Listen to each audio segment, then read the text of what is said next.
Hello, everyone. Welcome to A is for Arrow, the deep dive, presented by me, Logan Edmonds.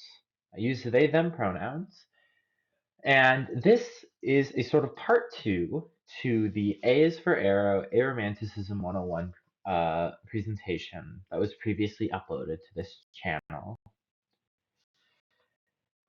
This is going to expand on some of the topics that were introduced in that video, but we'll also be talking about more issues and topics relevant to the aromantic community, aromanticism, and aromantic life in general. Just to also reintroduce my sort of, credentials with this overall topic. I am a senior at the University of Wisconsin-La Crosse studying race, gender, and sexuality studies, and I am a peer educator at the Pride Center at the University of Wisconsin-La Crosse. So, I have an overview of the content we're going to be going over today. We're going to start by talking about amatonormativity and arophobia. There will be some repeat content in these two sections from the previous presentation. So if you've seen that before, just sit tight. We'll get to the new stuff in a timely manner. I include that just so that we have a full discussion for both of those. Then we'll be talking about singlism, which is negative bias against single people. We'll be talking about sex negativity and the impact that has on aromantic people, particularly aro-allo people. We'll be talking about how gender and aromanticism interact with each other. Then we'll be talking about aromanticism's complex relationship with asexuality and a concept I call identity accessorization. And then we'll wrap it up at the end with allyship and activism. I do have some content warnings I would like to go over quick. We will be talking about arophobia, amatonormativity, discussions of sex, misogyny, misandry, sex negativity, and there will be light discussion of death, suicide, and violence. It isn't too intense, but please do take care of yourself. So, yeah, let's get started by talking about amatonormativity. So, amatonormativity is a term that was coined in the philosopher Elizabeth Brake's 2012 book, Minimizing Marriage. She defines amatonormativity as this amatonormativity consists in the assumptions that a central, exclusive, amorous relationship is normal for humans, in that it is a universally shared goal, and that such a relationship is normative, in that it should be aimed for at in preference to other relationship types. Emphasis in original. So, what does she mean here? Kind of decoding the philosopher talk. Essentially, what she's saying is that in an amatonormative society, which we live in, uh, romantic relationships, specifically long term monogamous heterosexual romantic relationships, are valued at the expense of other types of relationships. And also that it is assumed that everybody is actively seeking out those types of relationships or are in them, or that it is a default to desire or to seek out those specific types of relationships, and that not doing so is seen as a deviation and is othered.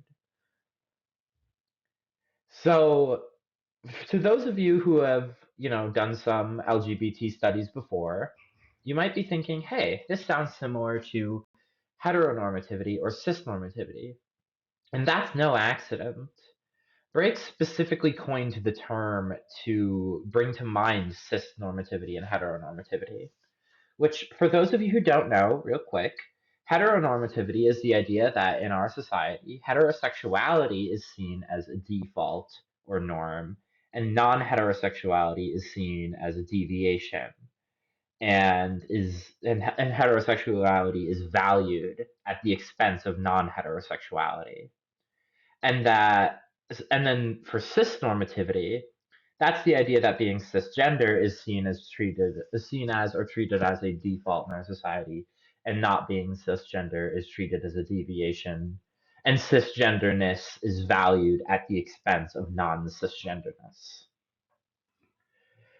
She specifically coined the term in this way, not just to draw parallels to heteronormativity and cisnormativity, but also to demonstrate that amatonormativity underpins both of those and basically allows them to exist. Because think of it this way: under cis-normative arrangements, people are expected to be their are expected to have their gender be consistent with their gender or sex assigned at birth. And then based on your gender or sex assigned at birth, under heteronormativity, you're expected to be attracted to and to seek out relationships with a specific type of person. And so, when activists say, hey, let's question heteronormative systems or cisnormative systems, they're basically saying for heteronormativity, do we need to have our relationships be heterosexual in order to be fully valid, healthy, happy human beings? Can we instead have non heterosexual relationships? And let's value those as much. And then when we challenge cisnormativity, we're saying, well, do we really need to be our gender assigned at birth? Can we be a different gender or non gendered? And can we value this gender variance the same way we value cisgenderedness? When we question amatonormativity, we're really going at the bottom of the house of cards here because, we start off with heteronormativity and cisnormativity by asking, okay, do we need to define ourselves entirely by our body and then define, to whom we are attracted to based on that? But then when we go deeper, we're asking, well, do we even need to be in these specific structures of relationships to begin with? Do we need a romantic relationship in order to, be a fully functioning, happy, healthy human being? Are there other relationship structures, regardless of, you know, who we are or who we are expected to be or whom we are expected to be attracted to, that we can value just as much or that may work better for other people or that we can engage in instead? So, that's all very abstract and philosophical. But what does a metanormativity look like on the ground in our everyday lives? Well, at the time of recording this, the holidays are coming up. And so many of us are going to be seeing family within the next few months. For those of us who are single, a common question we might get asked is, do you have a boyfriend yet? Or do you have a girlfriend yet? There's a lot to unpack here. This is a question that is, seen as a very innocent, even kind thing to ask. And we don't really question why it's being asked or even the mechanics of really what's going on in the question. First of all, a lot of the time people say, yet, do you have a partner yet? There's an assumption that you either are actively seeking out a partner or, will get one eventually. And then there's also an assumption of the gender of the person that you're supposed to be in a relationship or seeking out a relationship with. This is usually based on your gender assigned at birth. So if you're assigned male at birth, you'll be asked, do you have a girlfriend yet? And if you're assigned female at birth, you'll be asked, do you have a boyfriend yet? This type of question assumes not only who you are, usually assuming that you're cisgender, but also to whom you are attracted to. Usually it assumes that you're heterosexual. And it also assumes that you're seeking out those specific relationship types in the first place. And then if you respond with something like, oh, I'm working on my degree first, or I want to get established in my career, well, I just did it right there.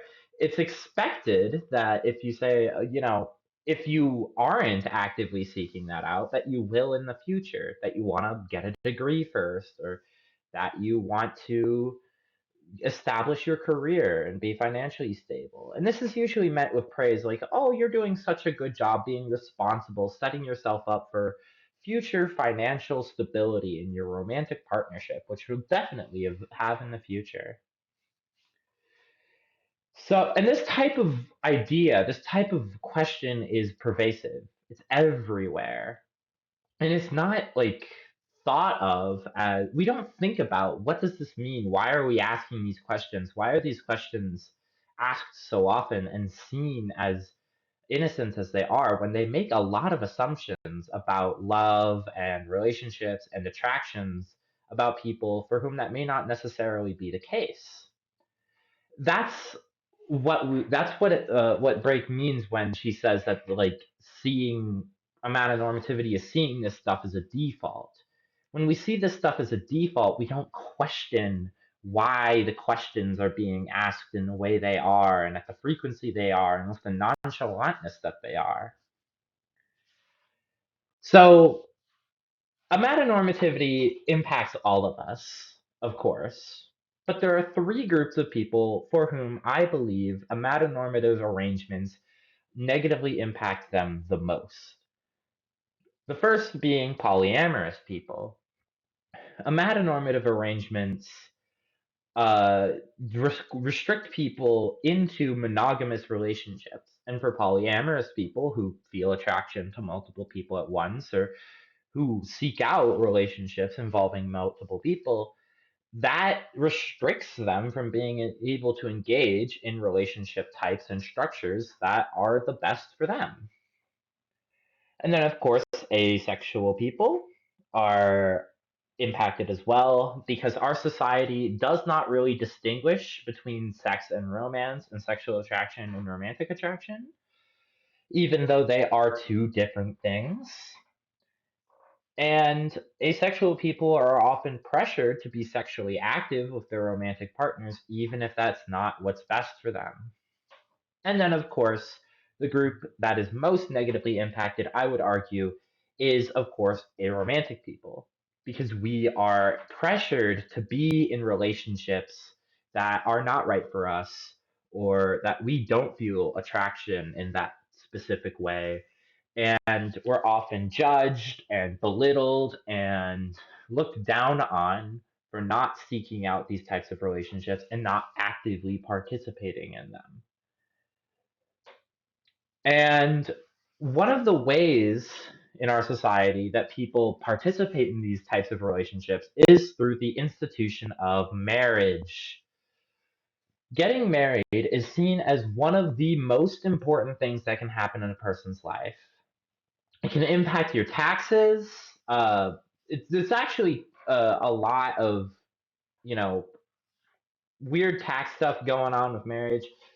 People automatically think, oh, your taxes will go down if you're married. And that's true sometimes.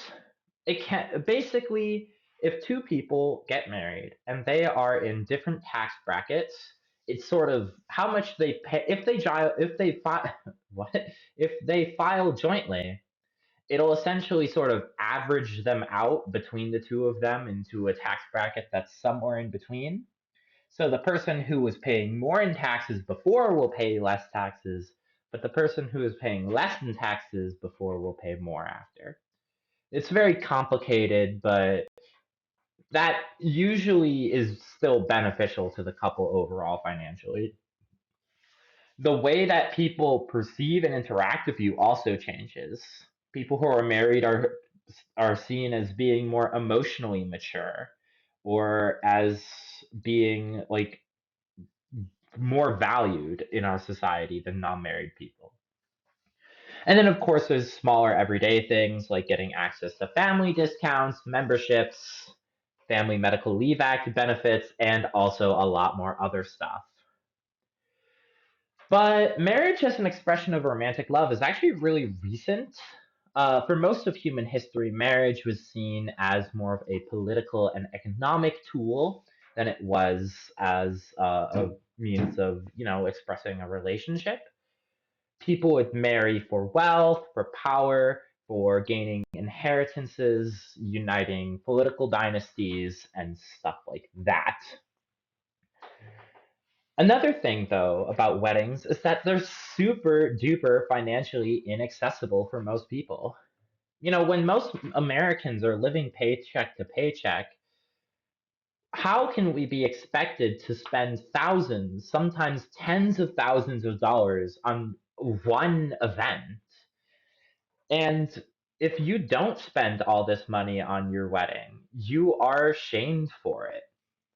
There are you do not have to look very hard or very far to find horror stories of people not paying the most expensive option they can for some aspect of their wedding, and a parent or extended family member or someone else shaming them or yelling at them or otherwise belittling them. We're expected to spend so much money, tens of thousands of dollars. You have to pay for, of course, the service itself, but also renting out a venue, the decorations, the food, the clothes, the music, all that.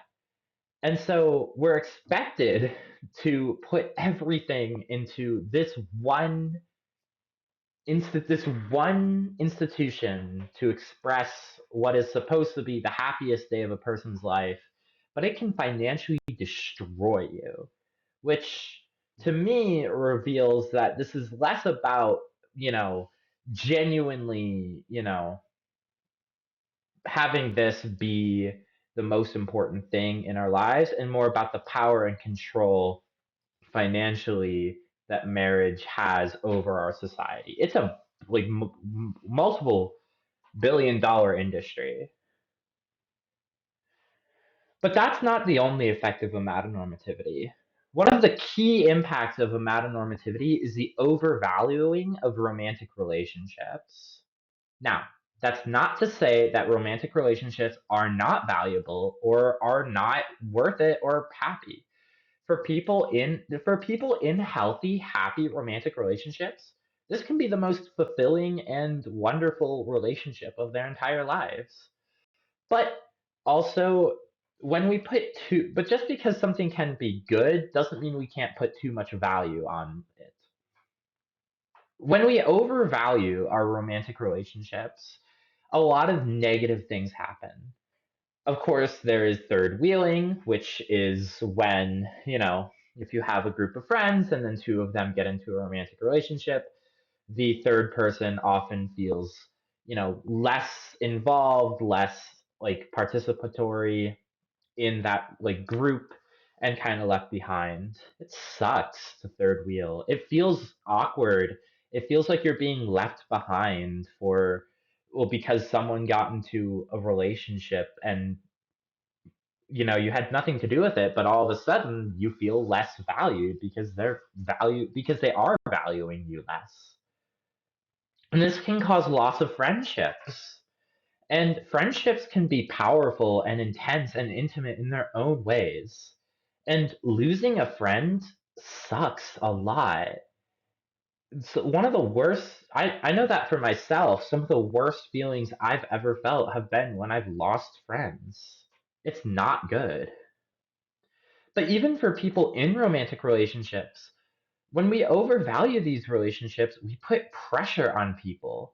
We put pressure on people, like with the marriage thing, to go over the top with these relationships. Think about Valentine's Day. You're expected to take your partner out to the most expensive restaurant, get them the most elaborate gifts, the biggest bouquet of flowers, the nicest chocolates, all that.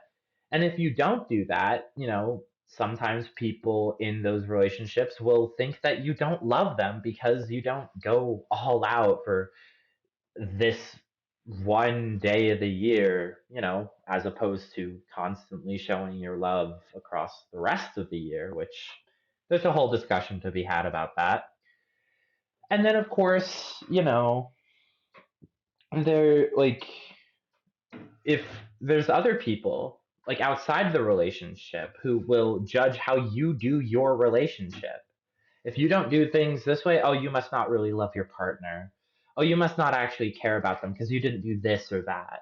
And that can be stressful in its own way, and it can sadly cause a healthy, happy relationship to fall apart due to outside pressure, which sucks.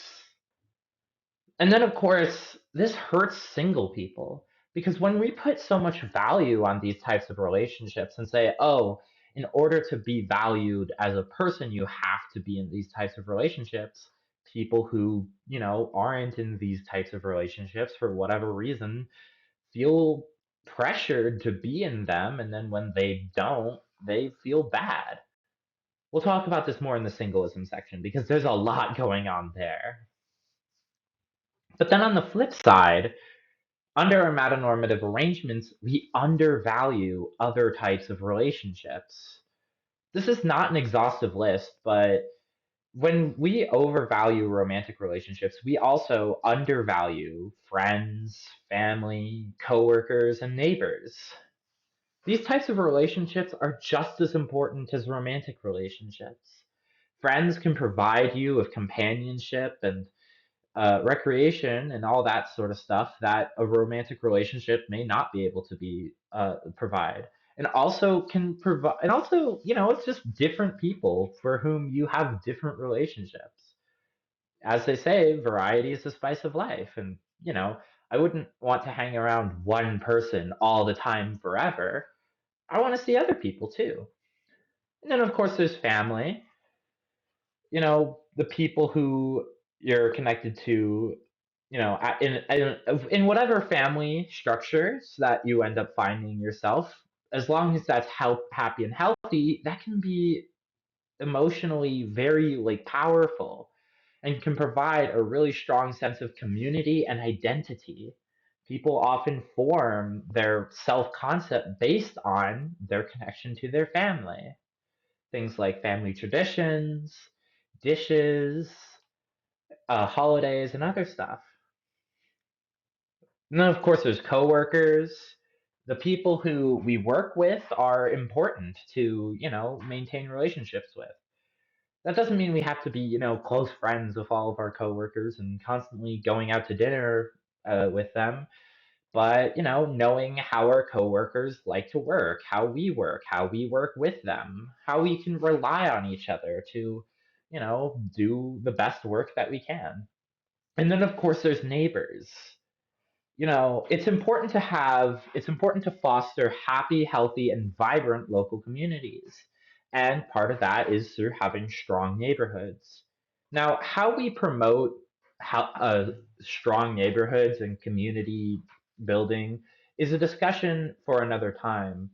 But valuing our relationship with our neighbors is a key piece of that. And under a metanormative arrangements, we tend to undervalue all of these types of relationships and others too.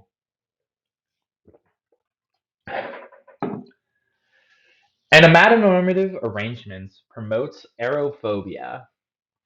Arophobia, the way I define it, is irrational hate, bias, or arrangements that hurt or harm aromantic people. This occurs on multiple levels: institutional, social, and internal. Let's start by talking about institutional and social arophobia. Unlike other forms of negative bias, such as racism, homophobia, sexism, transphobia, etc., institutional arophobia usually is a bit more subtle and shows up in the form of amatonormative institutional arrangements.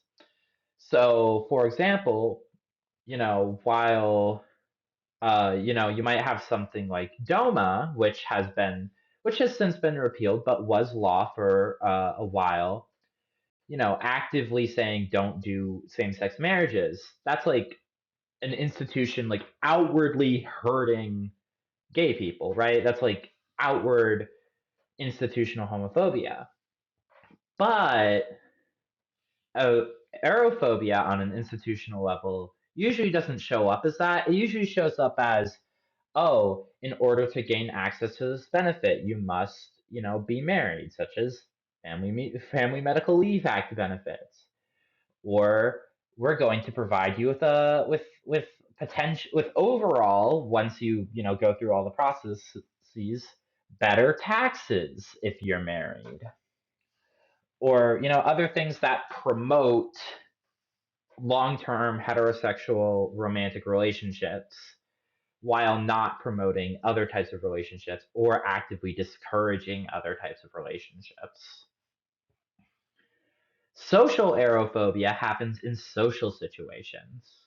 This can include expressing anti-aromantic ideas, belittling aromantic people, excluding aromantic people from events or activities, and also expressing ideas of singlism, which again, we'll get into that. Don't you worry. Some other examples of social arophobia can include blaming or suggesting that the reason why a romantic relationship ended was because one or more of the people in that relationship are secretly aromantic. I've seen this a lot with people, going through a breakup and then saying, "Oh, they must have been aromantic. That's why it didn't work out," and ignoring the actual problems that caused that relationship to fall apart. This is not cool. And that's just one example. But perhaps the most pervasive form of arophobia is internalized arophobia. So, internalization is the process of consciously or unconsciously not only accepting one's place of oppression, but also coming to believe, again, whether consciously or unconsciously, that it is just or deserved. This can show up number of different ways in the aromantic community. People have negative mental health outcomes such as depression and anxiety. People often talk about feelings of not being complete or feeling broken or feeling like failures. Like, oh, I'm failing to live up to society's expectation of how I should be or act. Therefore, I'm bad. That's the intra personal aspect of this, but also internalized oppression can be directed outward, and aromantic people who experience internalized arophobia may turn that onto other aromantic people and belittle them and express arophobia outwardly or singleist attitudes and other stuff like that. Speaking of singleist attitudes, let's finally talk about singlism. So, singlism is a form of negative bias that exists where it's basically anti being single. Singlism is one of the most pervasive forms of discrimination and negative bias in the United States. And unfortunately, most Americans believe that singlism is not only correct, but that it is like something that you should be actively doing because of how much we as a society value romantic relationships at the expense of non-romantic relationships. And the negative impacts, the real material conditions of this are very well documented.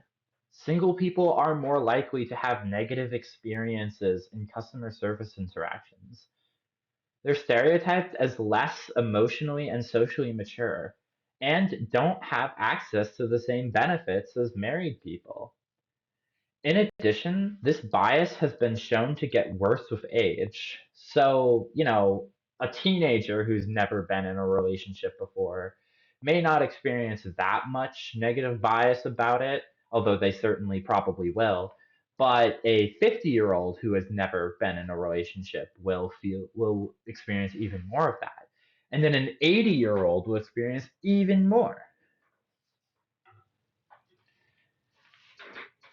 So, that's not good. There's also pay gaps between married people and unmarried people. Married people tend to make more money than unmarried people, even in the same jobs. Single people are also stereotyped to be less happy than married people or people in committed relationship, but the data actually doesn't support this. There were multiple long-term studies done that looked at self-reported happiness over time between single people and married people. And what these studies found was that Overall, on average, self reported happiness stayed the same between single and married people over time.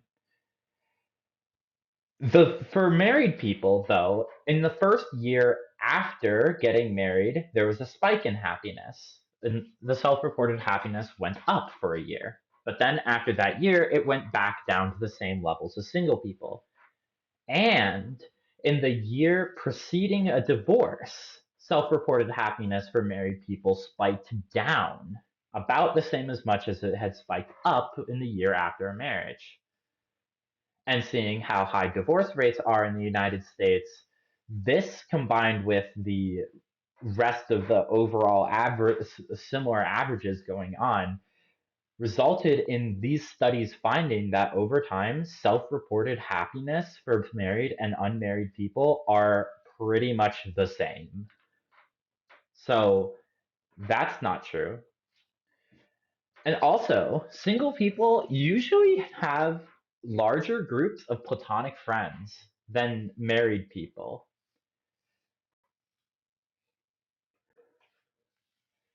But singlism is still even though we know that singlism is not a, scientifically valid position to hold, we know that it still has negative impacts. And the pressure to be in these relationships and the stigma about being single can contribute to the radicalization of incels. Incels is short for involuntarily celibate. Originally, the incel community was founded in the early days of the internet as a place for people who, through no fault of their own, just ended up being single to support each other and be, you know, and to, help each other out emotionally and with relationships and all that. But in the decades since, it is the overall incel community has morphed into what it is today, where usually heterosexual men will tie their self worth to quote unquote success in romantic and sexual relationships.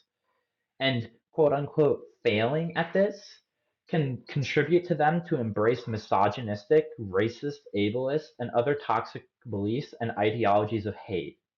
Essentially, there's so much value being put on, being in these relationships that when these people, you know, they internalize that singlism and say, oh, if I'm single, I must be worthless.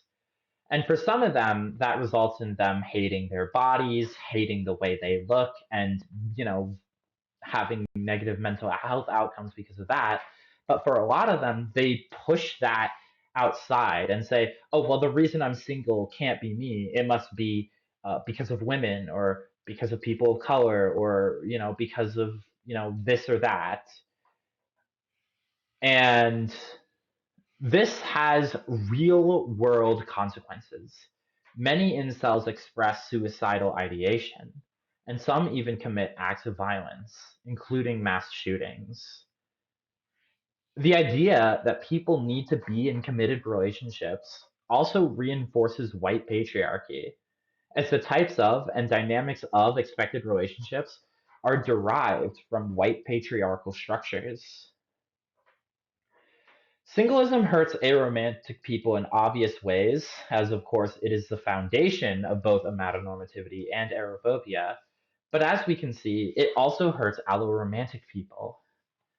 Of course, there's the incels, but also singlism can pressure people to enter into relationships before they're ready or with people that they're not compatible with, which can contribute to all sorts of relationship problems.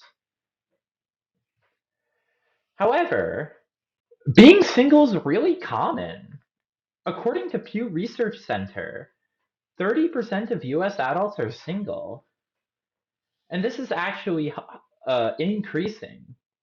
Pew Research Center also did a similar survey in 2019, and they found that the rate of US adults that are single is getting higher and higher.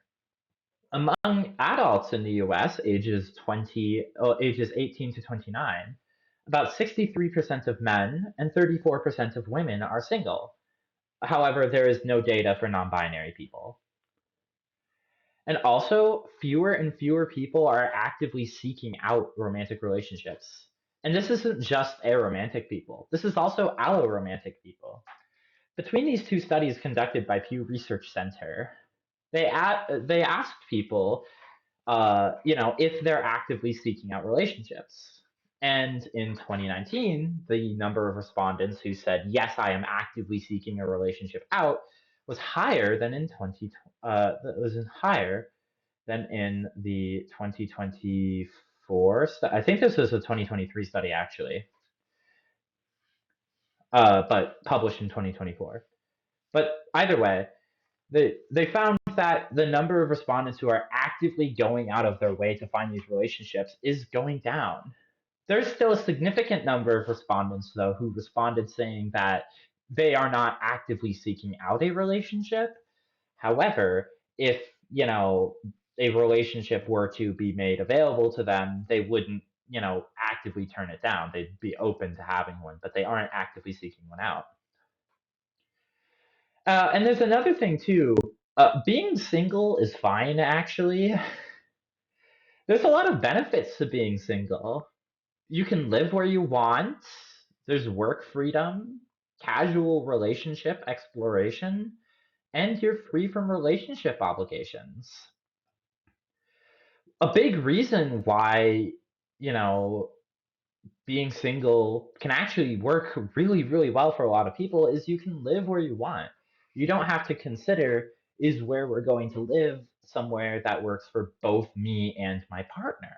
You can say, is where I'm going to live compatible or good for me? And so you have a lot more freedom in determining where you live, which can also help in work freedom. If you're tied down to a specific place because you have to find a place to live that works for you and your partner, that limits your job opportunities. It makes it harder to go to a new place to get a new, potentially better job that may pay more or be a better fit for you, or both. Also, you can have casual relationship exploration. You're not tied down to anyone or anything, and you can take time to figure out, okay, what type of relationships work best for me. Do I want a romantic relationship? What about friends with benefits? Maybe platonic friends. Maybe I want a queer platonic relationship. Being single gives you the room to explore those types of relationships and see what works best for you, if anything. And then, of course, you're free from relationship obligations. If you're not married, you don't have to spend tens of thousands of dollars on an over the top wedding. If you're not in a relationship, you don't have to, stress about booking a reservation at a fancy restaurant for Valentine's Day.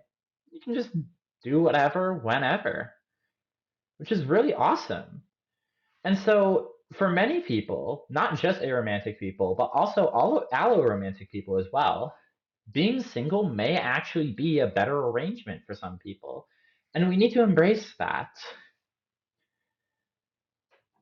Next, let's talk about sex negativity, specifically in how it impacts aromantic allosexual people.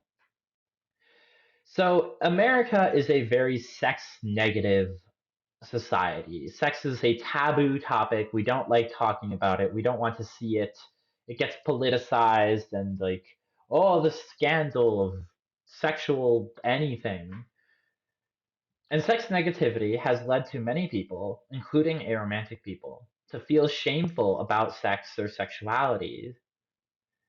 We should always make sure that everyone involved in a given conversation is comfortable with the topic before talking about it, but completely excluding sex and sexuality from our public discourse contributes to it being a taboo topic, especially for LGBTQ plus people. What we don't talk about becomes taboo, and the less we talk about it, the more taboo it becomes. And the reality is that sex and sexuality are a huge part of many people's identities and self concepts.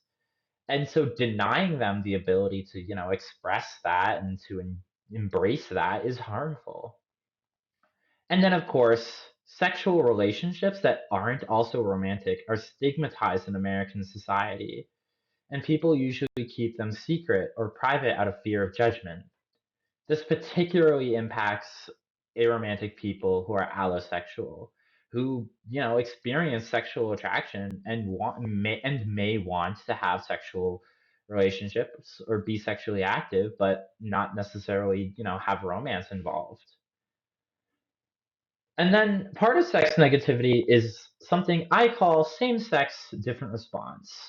When discussing sex, the same actions being done for different reasons and by different people often result in very different responses. So, I'm not going to go into the details of it because I don't want this video to get age restricted. But I'm sure that you can think of instances of a heterosexual couple describing a particular type of sexual activity for the purpose of reproductive sex and being praised for it. But if a couple were to describe that same activity for pleasure or emotional sex, that is non reproductive sex, or if it were to be described by a non heterosexual couple or, a non couple type of relationship, such as a polyamorous relationship or a non romantic sexual relationship, those instances are usually met with shame and vitriol. And even when they are, that shame is usually less harsh for heterosexual monogamous couples who are married versus queer, unmarried, and non monogamous couples.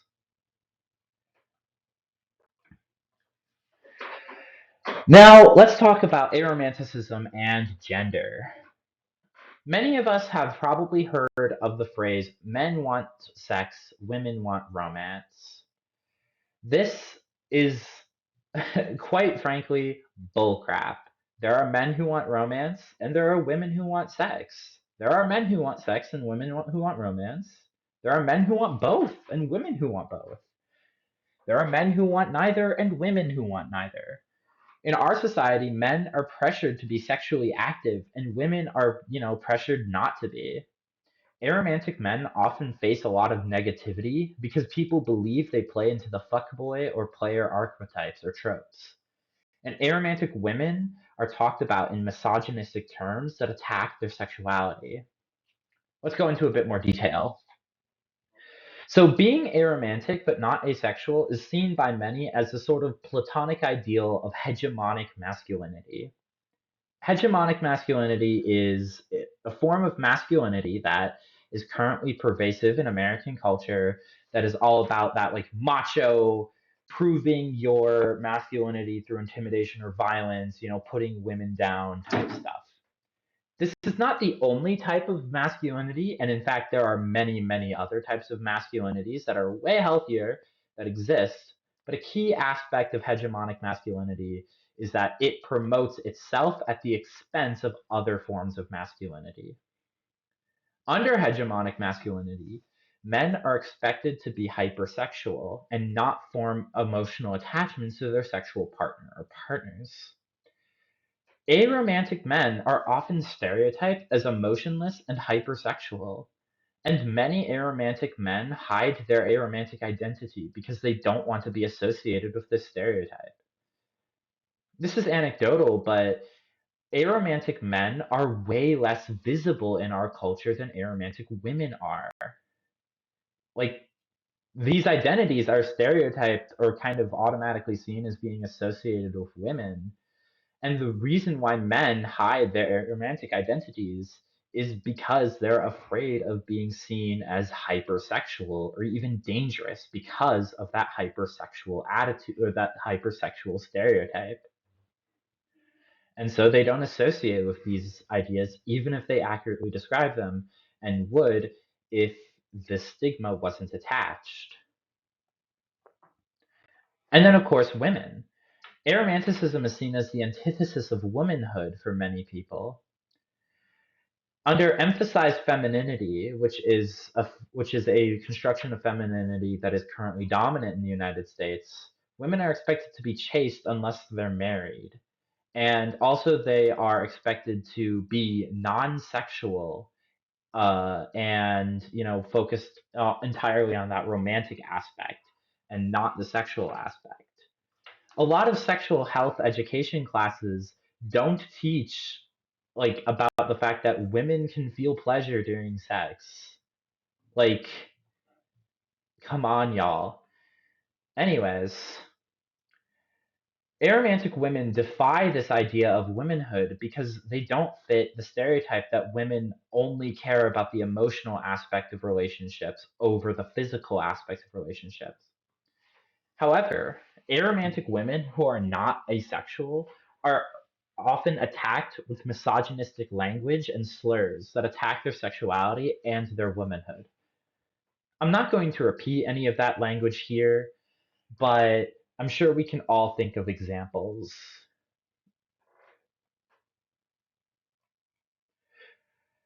Our next major topic is the relationship between aromanticism and asexuality, and a concept that I call identity accessorization. So, as discussed in part one, a lot of the ideas, the vocabulary, and all that of the aromantic community was originally articulated within the context of the asexual community. And I would argue that a lasting consequences of that is a perception that asexuality and aromanticism are the same as connect or the same or connected. The, Oftentimes, people will use aromanticism and asexuality as synonyms or as interchangeable. They'll say asexual when really it would be more accurate to say aromantic, or they'll say aromantic when it would probably be more accurate to say asexual, or they'll put aromantic and asexual people together when that's not necessarily, you know, the case. And oftentimes, when this does happen, aromanticism is seen as a part of or subordinate to asexuality. Essentially, asexuality is treated as a sort of dominant default identity, and aromanticism is treated as a subsection of it or as a accessory to asexuality. Essentially, you have to be asexual in order to be aromantic. I call this phenomenon identity accessorization. So the way that identity accessorization manifests for aromantic people specifically is, well, there's a lot of ways. Many spaces will often put aromantic people and asexual people together even when they may not share these identities. There is a pretty big uh, LGBT college conference that I've gone to a few times, and they have identity socials usually that are spaces for people who share an identity to, find other people who share that identity, talk about issues related to their identity, and further a conversation and understanding of that identity. At this conference, aromantic and asexual people are put together into one lump group.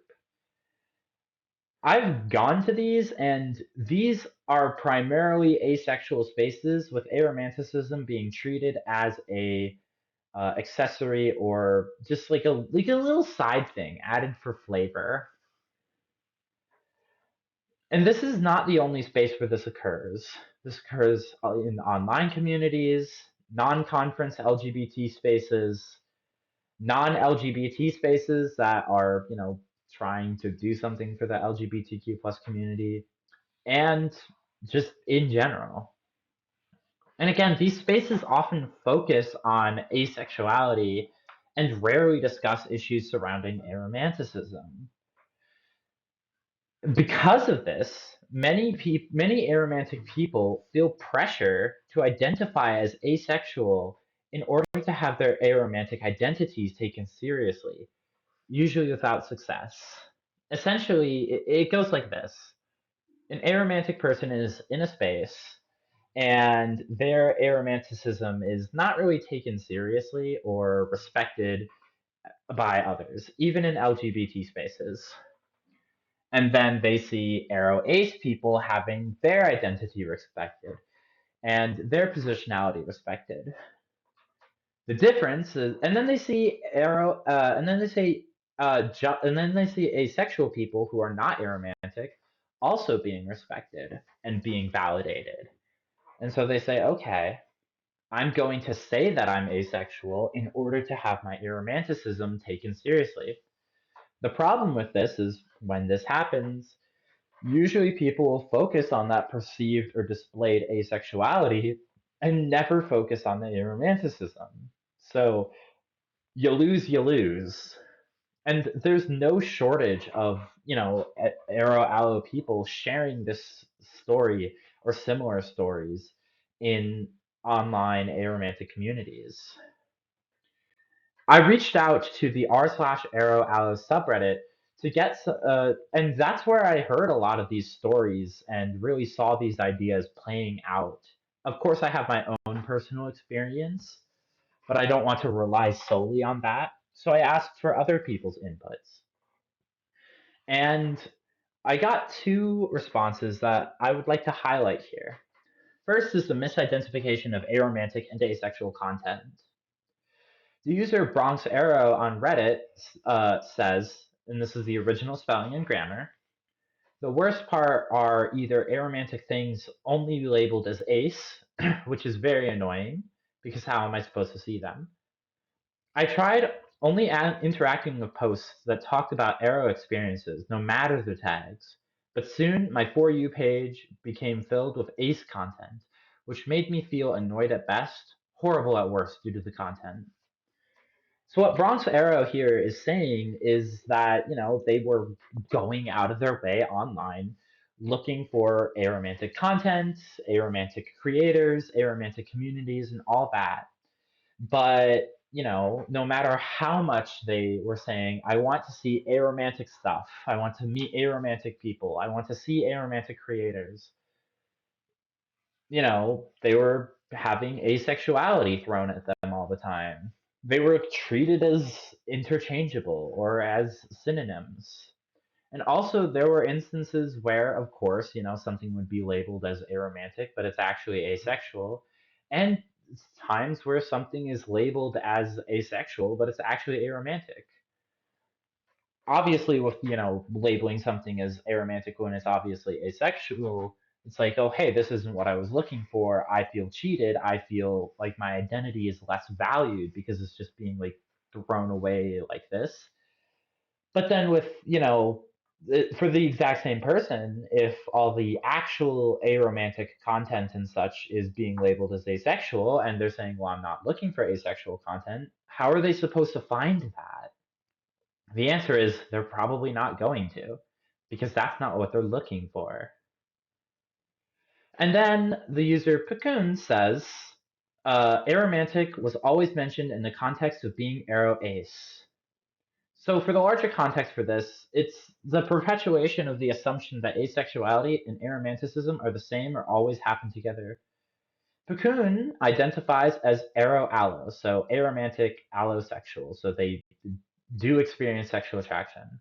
But for a long time, they identified as aromantic asexual because they had literally never heard of aromantic being its own thing. They've only heard of asexual or aromantic asexual.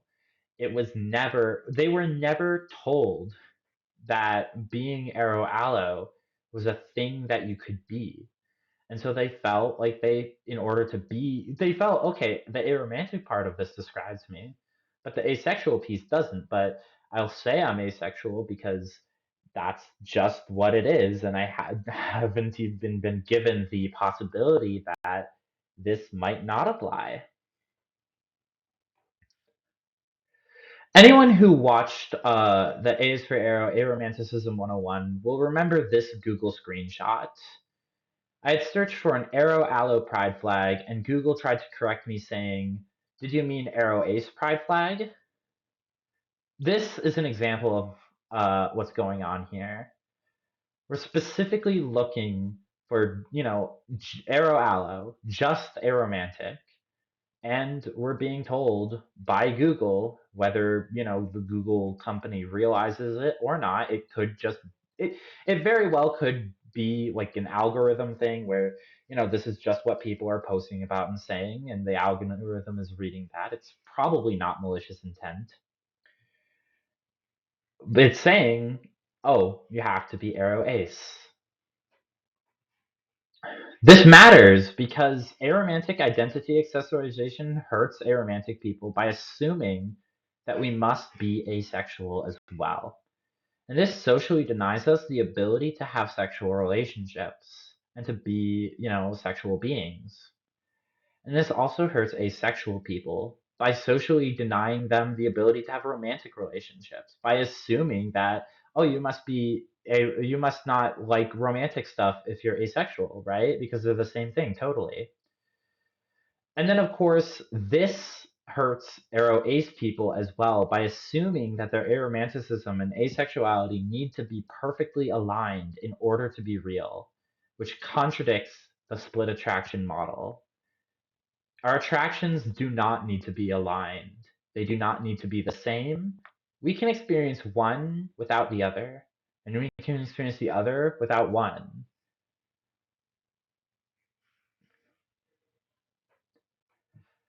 One last topic before we begin wrapping stuff up. Let's talk a little bit about microlabels. So, microlabels are useful for describing individual experiences in detail. And many people who use microlabels often use them to express their individuality. A lot of them will say, oh, I experienced my aromanticism in this hyper specific way. And those are valid experiences. However, I believe that microlabels are not as effective for wider community organization and activism because, unlike more broad identity terms, which capture a wider range of experiences that share similar elements, it's talking about very specific individual experiences that are hard to form community around. I also personally believe that this applies to certain forced community symbols, including symbols that arise organically in certain subcommunities, especially those online. So, that was a lot. And there's a lot going on in our amatonormative world that's hurting aromantic people and even the rest of us. And this seems like an overwhelming set of issues. So, what can we do? Well, we can do little things every day to help the advancement of aromantic people. First of all, let's talk about allyship and being an ally in our everyday lives. I always like to say ally is a verb. It's not something you are, it's something you do. Your actions are far, far louder than your words are. Stay educated. Keep up with aromantic people and organizations. Keep asking questions. Something that I think we all need to learn how to better do is learn how to distinguish between genuinely offensive comments and questions and things that are similarly worded or phrased comments that are said with a desire to learn more or grow. Oftentimes, people will have out of date language through no fault of their own. That's just the language they have. And people are going to use the language they have to ask the questions they have. And so we shouldn't push people aside just because they have out of date language. We should, first figure out, are they using this language because they mean offense? Or are they using this language because this is the language they have and they're going to use the language that they have to ask their questions? And then, of course, everyone has different experiences. No two aromantic people will have experienced the same things, so make sure to listen to many different people, especially people who are not like you. In addition to allyship, we can also be activists. So, first of all, vote. I know that hearing this right now after a very, very tough election just wrapped up might seem a little bit annoying, but the reality is that your vote still matters. In a lot of states in the United States, there's going to be elections for local and state level positions in the spring. And so make sure to vote in those elections as well, as they have a far more direct impact on our everyday lives. Of course, we need to advocate for each other. We need to look out for each other and challenge amatonormative arrangements, even when we don't think they impact us. While we're doing this, we should all be safe. If doing something would put yourself or others in danger, get out. Your safety is of the utmost importance. Know your limits. It's okay to tap out when you're tired or overwhelmed. Please take care of yourself so that you can be effective in your activism. And don't be afraid to ask for help. We can't dismantle amatonormativity on our own. To liberate ourselves, we must work with others and take on these challenges together. We are not alone. Here are my sources. And then I would like to give some special thanks and shout outs. I would like to shout out the UWL Pride Center staff who, I work there, but also the rest of the staff have been so wonderful in helping me to craft this A's for Arrow project and really get it off the ground. And they've been supporting me through every step of the way. I would like to thank UWL Rainbow Unity, which is a student org here at our university. They let me do a test run of all this as a presentation at one of their meetings all the way back in February of 2024. And I'd like to thank them for that. I'd like to thank UWL Transform, which has a lot of membership and leadership overlap with Rainbow Unity, for also being supportive. I would like to thank the UWL Race, Gender, and Sexuality Studies Department for teaching me how to do research and how to write about stuff like this and, helping me to understand a lot of the foundational concepts. And then I'd like to thank the UWL Division of Diversity and Inclusion for helping me to refine these and prepare them for a conference that they were presented at last month. And of course, thank you. I hope you learned a lot, and I hope that together we can craft a better world for aromantic people everywhere. Thank you.